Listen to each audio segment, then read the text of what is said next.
اللہ میں نبی پاک علیہ السلام کی سچی محبت عطا فرمایا۔ اعلیٰ حضرت امام اہل سنت کے اشعار میں کئی اشعار میں آیت کی طرف اشارہ ہوتا ہے، کبھی حدیث کی طرف اشارہ ہوتا ہے، کبھی کسی معجزے کی طرف اشارہ ہوتا ہے۔ کئی معجزات کا ذکر اس نعت میں ہوا۔ انشاءاللہ کچھ مختصر بیان سنیں گے، پھر ایک کلام سنیں گے انشاءاللہ الرحمن۔ مجھ کو آقا مدینے بلانا، کعبہ دیکھنے کی تو ہم نے آرزو کی تھی، تمنا کی تھی۔ کعبہ دیکھے اور کعبے کا کعبہ نہ دیکھے، مکہ دیکھے اور مدینے نہ جائے، تو انشاءاللہ وہ التجا بھی کریں گے۔ اس سے پہلے کچھ مدنی پھول مدنی چینل کے ناظرین اور جو یہاں حاضرین ہیں توجہ کے ساتھ انشاءاللہ سماعت کریں۔ اللہ تبارک و تعالیٰ کی رحمت کا ذکر ہو رہا ہے۔ کسی نے کہا نا، رحمت حق بہا نمی جویت، کہتے ہیں رحمت حق بہا طلب نہیں کرتی۔ بہا کہتے ہیں قیمت کو، اللہ کی رحمت قیمت طلب نہیں کرتی۔ رحمت حق بہانہ می جویت، اللہ کی رحمت تو بہانے تلاش کرتی ہے۔ اس کی رحمت کے سہارے انشاءاللہ ہمارا بیڑا پار ہوگا۔ جو بھی بخشا جائے گا وہ اللہ کی رحمت سے بخشا جائے گا۔ تو اللہ کی رحمت پر آسرا لگائے رکھیں۔ فرمایا کہ بندہ مجھ سے جیسا گمان کرتا ہے، رب تعالیٰ فرماتا ہے بندہ مجھ سے جیسا گمان کرتا ہے میں اس کے ساتھ ویسا ہی کرتا ہوں۔ اللہ ویسا ہی فرما دیتا ہے۔ تو اللہ سے گمان رکھیں کہ اللہ ہماری بخشش فرما دے گا۔ ڈرتے رہیں، گناہ سے بچتے رہیں، پر اللہ کی رحمت پر کامل بھروسہ رکھیں، اس سے امید رکھیں کہ ہمیں بخش دے گا، نبی کے غلاموں کو وہ جہنم سے بچا لے گا۔ روایت میں ہے کہ حضرت ابو امامہ اس حدیث کے راوی ہیں کہ نبی پاک علیہ السلام نے فرمایا کہ جنت میں داخل ہونے والا سب سے آخری آدمی وہ ہوگا جو پل صراط پر اس طرح چل رہا ہوگا گویا پیٹھ کے بل گھسٹ رہا ہوگا۔ جس طرح باپ بیٹے کو مارتا ہے اور وہ اس سے بچنے کے لیے بھاگنے کی کوشش کرتا ہے لیکن بھاگنے میں ناکام رہتا ہے، یہی حال جنت میں جانے والے پل صراط پہ سے گزرنے والے اس شخص کا ہوگا جو جنت میں سب سے آخری داخل ہوگا۔ پھر وہ عرض کرے گا جب ناکام ہو جائے گا اور کہے گا اے رب مجھے بھی مولا جنت میں پہنچا دے اور مولا مجھے بھی جہنم سے بچا لے، تو اللہ پاک اسے فرمائے گا اے میرے بندے اگر میں تجھے جہنم سے نجات دے کر جنت میں داخل فرما دوں تو کیا پھر تو اپنے گناہوں اور خطاؤں کا اعتراف کر لے گا؟ وہ بندہ عرض کرے گا مالک تیری عزت و جلال کی قسم، حالانکہ وہ سب جانتا ہے، رب کو سب خبر ہے، مگر پھر بھی بندے سے فرما رہا ہے اگر تجھے جنت میں داخل کر دوں تو میرے بندے تو اپنی گناہوں اور خطاؤں کا اعتراف کر لے گا، مان جائے گا۔ اب وہ بندہ پل صراط تو وہ کہے گا، اقرار کرے گا، وہ بندہ پل صراط پار کر لے گا اور پار کر لینے کے بعد دل میں سوچے گا اگر میں نے اللہ پاک کے سامنے اپنے گناہوں اور اپنی خطاؤں کا اعتراف کر لیا تو میرا رب مجھے جہنم میں ڈال دے گا۔ اسی دوران اللہ پاک اس سے فرمائے گا اے میرے بندے تو نے میرے سامنے اپنے گناہوں اور اپنی خطاؤں کا اعتراف کیا تو میں نے تیرے تمام گناہ بخش دیے اور میں اب تجھے جنت میں داخل کروں گا۔ تو بندہ عرض کرے گا اے اللہ تیری عزت کی قسم نہ تو میں نے کبھی کوئی گناہ کیا اے اللہ نہ میں نے کوئی خطا کی۔ اللہ پاک فرمائے گا میرے بندے میرے پاس تیرے خلاف گواہ موجود ہیں۔ اچھا یہاں میں توجہ دلانا چاہوں گا مدنی چینل کے ناظرین کو بھی، کئی مرتبہ ایسا ہوتا ہے ہم خطا کر لیتے ہیں، جب خطا ہو جائے نا تو معافی مانگ لیں، بندوں سے کا حق تلف ہو جائے معافی مانگ لیں، باپ کا حق تلف ہو جائے بہانے نہ بنائیں، عذر نہ کریں۔ بعض لوگوں کی عادت ہوتی ہے کوئی بات ان سے کی جائے نا بس ان کا جواب تیار ہوتا ہے، نہیں ایسا نہیں یوں تھا۔ ارے بھائی نماز کیوں نہیں پڑھی؟ وہ اصل کپڑے صحیح نہیں تھے، کپڑے صحیح نہیں تھے یا تمہارا دل ہی صحیح نہیں تھا؟ تمہارا دل ہی نہیں صحیح تھا، یعنی دل صحیح نہ ہونے سے مراد کہ تم نماز پڑھنا اس وقت چاہتے ہی نہیں تھے، دل تمہارا مائل ہی نہیں تھا نماز کی طرف، مگر تم کپڑے کا بہانہ بناتے ہو، کبھی وقت کا بہانہ بناتے ہو، کبھی سیٹ کا بہانہ بناتے ہو، تو عذر کرتے ہیں۔ یہ عذر کرنا چھوڑ دیں، جب کوئی سچی بات ہو نا وہ کہہ دیا کریں، خطا ہو جائے، کسی بندے کا حق تلف ہو جائے، معافی مانگ لیں۔ ماں سے کوئی بے ادبی ہو جائے اور ماں کہہ دے تو ماں کے پاؤں پکڑ لیں، باپ کے سامنے ہاتھ جوڑ کر معافی مانگ لیں۔ کسی بندے کا حق تلف ہو جائے اور گناہ ہو جائے تو اپنے رب سے معافی مانگ لیں، وہ تو ماں سے بھی زیادہ شفیق ہے، وہ تو معاف کر دے گا۔ اچھا وہ بندہ کہنے لگا میں نے تو کوئی خطا ہی نہیں کی، مجھ سے تو کوئی خطا صدر نہیں ہوئی، اللہ فرمائے گا میرے پاس گواہ ہے، وہ دائیں بائیں دیکھے گا اور اسے کوئی نظر نہیں آئے گا، وہ کہے گا اللہ مجھے دکھا وہ گواہ کہاں ہیں، تو اللہ تعالیٰ اس کی جلد کو، اس کی سکن کو کہے گا، تو وہ سکن جو ہے اس کی جلد گواہی دے گی، اور اللہ اس کو طاقت، بولنے کی طاقت دے گا، تو وہ صغیرہ گناہ اس کی جلد بتانا شروع کر دے گی۔ تو وہ کہے گا اے اللہ، اللہ پاک میرے مالک تیری عزت کی قسم، میرے تو کئی چھپے ہوئے کبیرہ گناہ بھی ہیں۔ اب وہ اقرار کر لے گا، اللہ پاک فرمائے گا میرے بندے میں تیرے گناہوں کو تجھ سے زیادہ جانتا ہوں، بس تو میرے سامنے ایک بار اعتراف کر لے، میں تیرے گناہ بخش دوں گا اور تجھے جنت میں داخلہ عطا فرماؤں گا۔ وہ شخص اپنے گناہوں کا اعتراف کرے گا، اللہ پاک اسے جنت میں داخل کر دے گا۔ اللہ کی رحمت دیکھیں، رحمت حق بہا نمی جوید، رحمت حق بہا نمی جوید، کیا کہا میاں محمد میر نے، رحمت کا دریا الہی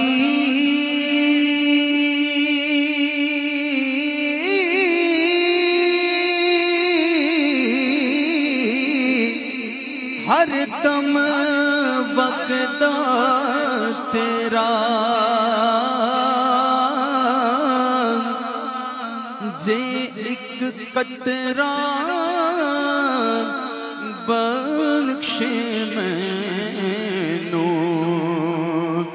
کم بن جاوے میرا عدل کرے تے تھر تھر کمبے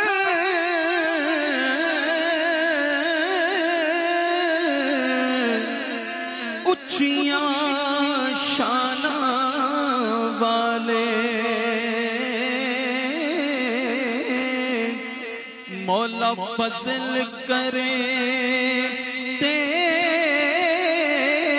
بخش جاون میں جہے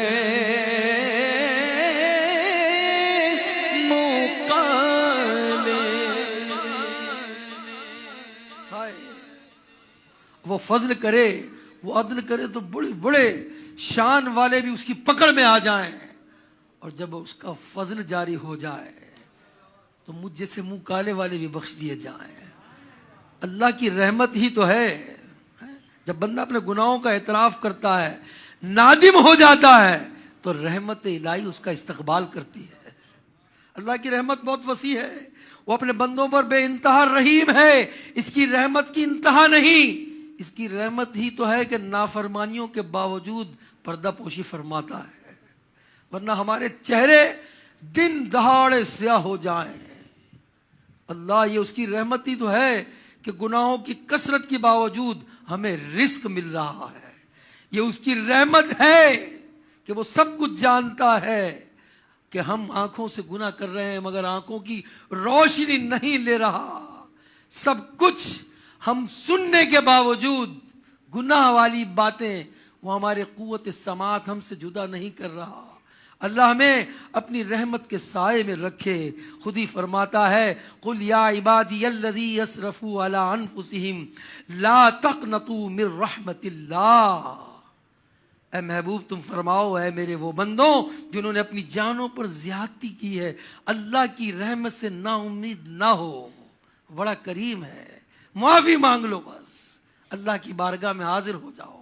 ان اللہ یغفر الذنوب جميعا انہ هو الغفور الرحیم. بے شک اللہ سب گناہ بخش دیتا ہے، بے شک وہی بخشنے والا مہربان ہے. اس آیت سے معلوم ہوا کہ بندے سے اگرچہ بڑے بڑے گناہ صادر ہو جائیں لیکن اللہ پاک کی رحمت سے اسے مایوس نہیں ہونا چاہیے. اللہ پاک کی رحمت بے انتہا وسیع ہے.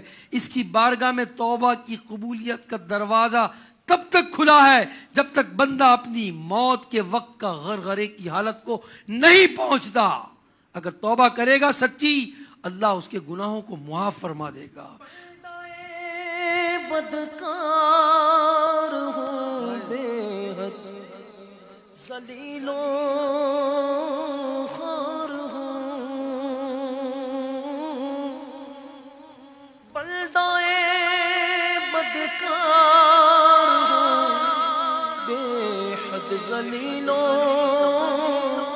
خوار ہوں، مغفرت فرما الہی، مغفرت فرما الہی، اللہ مغفرت فرما الہی، تو بڑا غفار ہے، مغفرت فرما الہی، تو بڑا غفار ہے، مغفرت فرما الہی، تو بڑا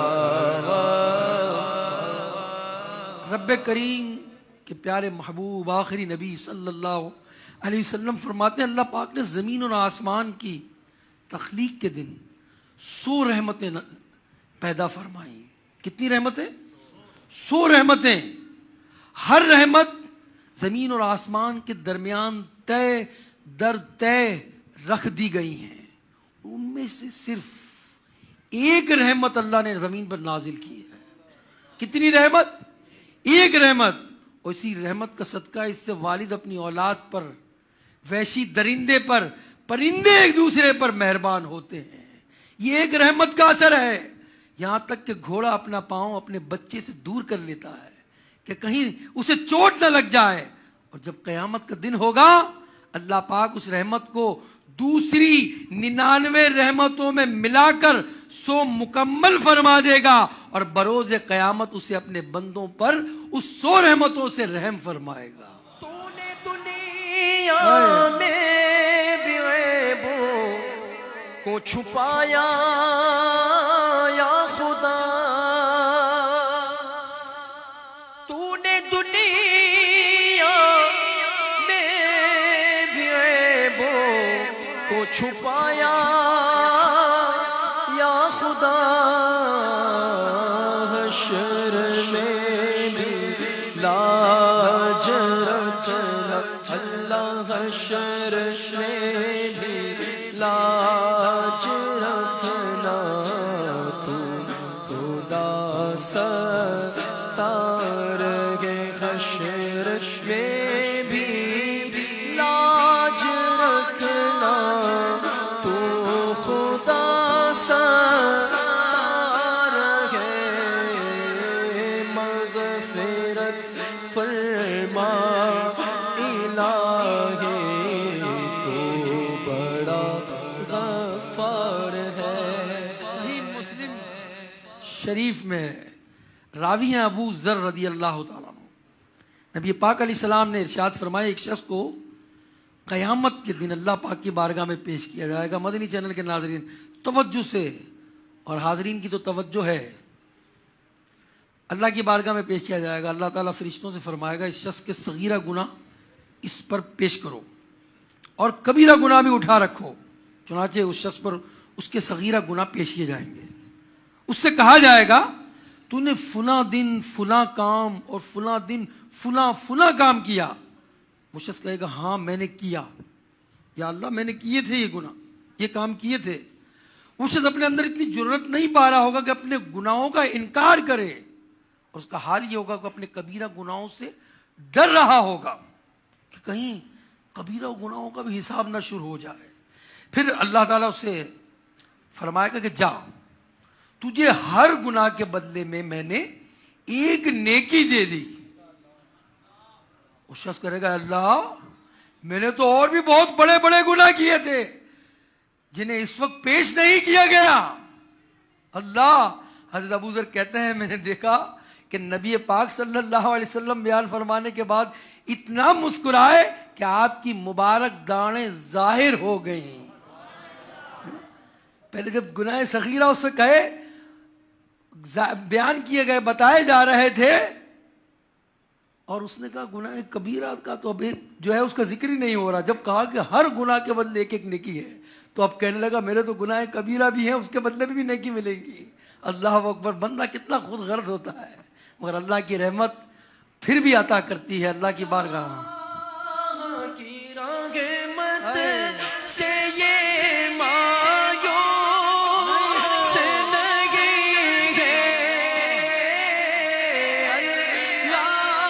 اللہ کی رحمت سے یہ مایوں سے لگی ہے.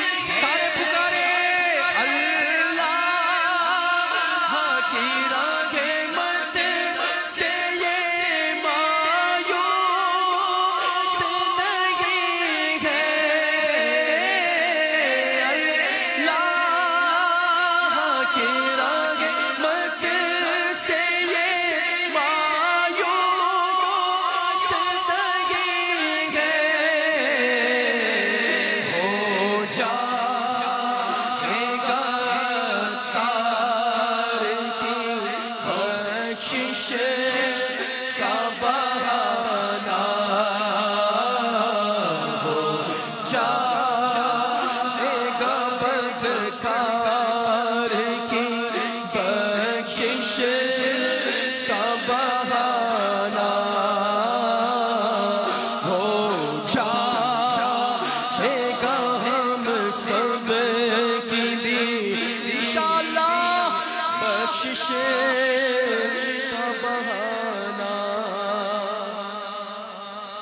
اللہ کی رحمت بہت وسیع ہے، بہت وسیع ہے. یاد رکھیے مدنی چینل کے ناظرین، حاضرین، رحمت الہی کی وسعت کا یہ مطلب نہیں کہ نیکیاں کرنا چھوڑ دیں. اللہ کی رحمت بہت بڑی ہے. رحمت الہی کی وسعت کا یہ مطلب بھی نہیں کہ ہم اللہ کے احکامات میں سستی کریں، نمازیں چھوڑ دیں، رمضان کے روزے چھوڑ دیں. نہیں، یہ مطلب نہیں ہے.